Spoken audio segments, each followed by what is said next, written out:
Today I want to talk about an interesting detail of the Java virtual machine, the so-called class path. I have prepared a little example. We have three Java files, greeter Java, main Java, and Pythagoras Java. You can see them over here. So main.java is the entry point. You can see the classic public static void main method.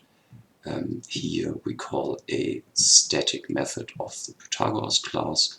And here we instantiate an object of the greeter class and call a method on it. Here you can see the Pythagoras class.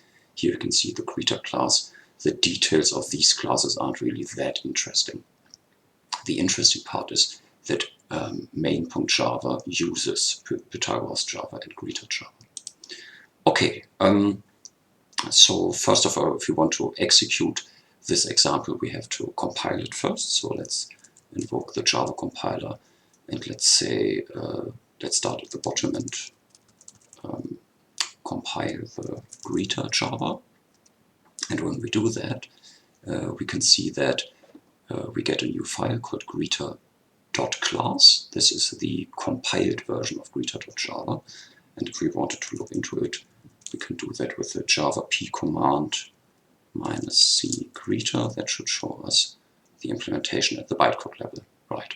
So for example, here you can see the constructor bytecode, and here you can see the greet method bytecode. Again, the details aren't really that interesting here.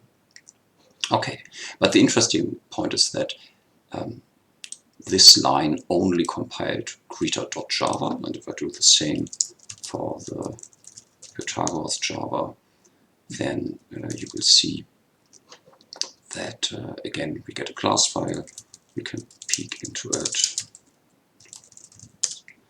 and here you can see the implementation details. Maybe a little simpler to understand. Here you can see the default constructor, which was defined automatically for us since we didn't provide any constructor. And here you can see the distance method. Okay, interesting side note, dreturn apparently stands for double return.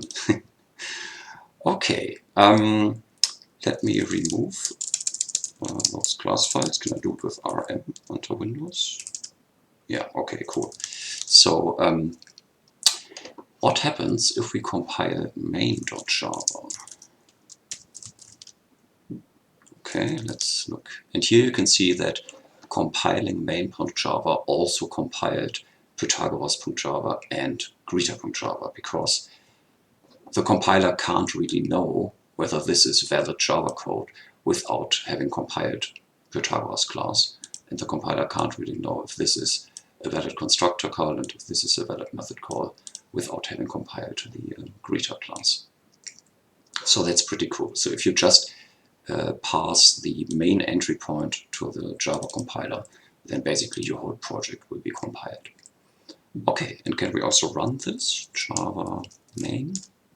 Yeah, here you can see the output of line 3, where we call it Pythagoras distance, and here you can see the output from line 6, where we call it greeter.greet.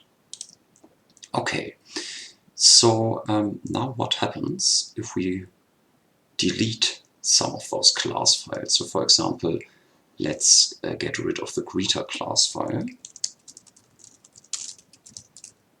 like this. Okay, and if I now try to run main, something interesting happens.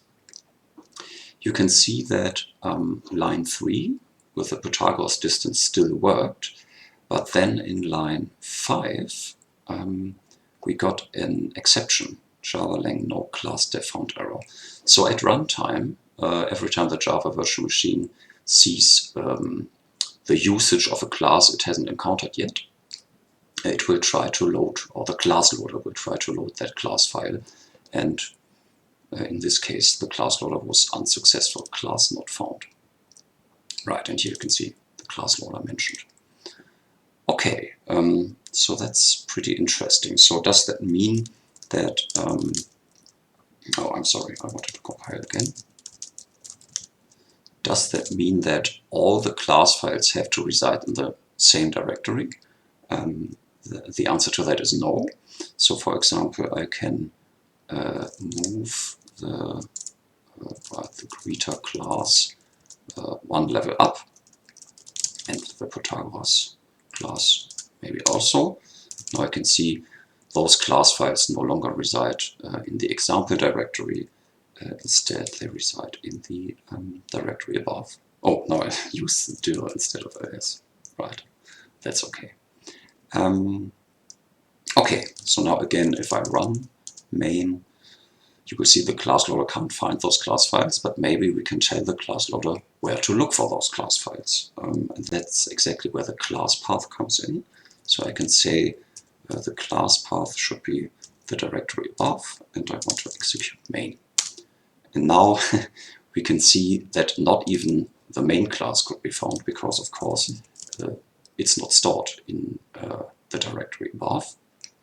So we have to tell Java that the class path is not only the directory above, but also the current directory. Alright, and this is the Linux convention for separating class paths, and under Windows it's the semicolon instead of the colon. There we go, and then it works again. Okay, so you can configure directories as class paths, and the Java virtual machine or the ClassLoader will peek into those directories trying to find those class files. Usually you don't have those class files directly in a directory, but rather in a jar file. So we could also say, let's create a jar file, create verbose file, and then let's call it my cool library. And then let's put greeter class and Protagoras class into it. Okay. Let's see. Yeah, and now I should be able to remove those class files. Okay. And if I now go back to the example, it shouldn't be possible to execute, because in the directory above the class files are no longer there. But I can replace this now with my cool lib.jar. Right, and then it works again. So the class path is, if you will, a list of directories and jar files where the ClassLoader will try to look for class files at runtime.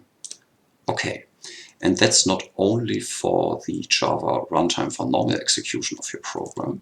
We can also do that during compilation. So for example, these Java files, if I move greeter Java to the directory path and Protagoras, I could have also deleted them, but I don't want to delete them. I just want to get them out of the way. Now if we compile the main Java file, we will get a similar error at compile time, where it says I have no idea what Protagoras is supposed to mean. I have no idea what greeter is supposed to mean. So even for the Java compiler, we can configure the class path and say, look at my cool library.jar, and then the compilation should succeed. Right, and then, of course, if you want to run it again, this won't work. It would find the appropriate classes. But if we configure it to look for my cool lib.jar in the current directory, then it should work again. Right? And basically, this configuration is what IDEs and build tools like Maven or Gradle will do for you automatically. But now you should have a better grasp what class files are, how you put them into jar files, and how you configure the class path to look inside those jar files.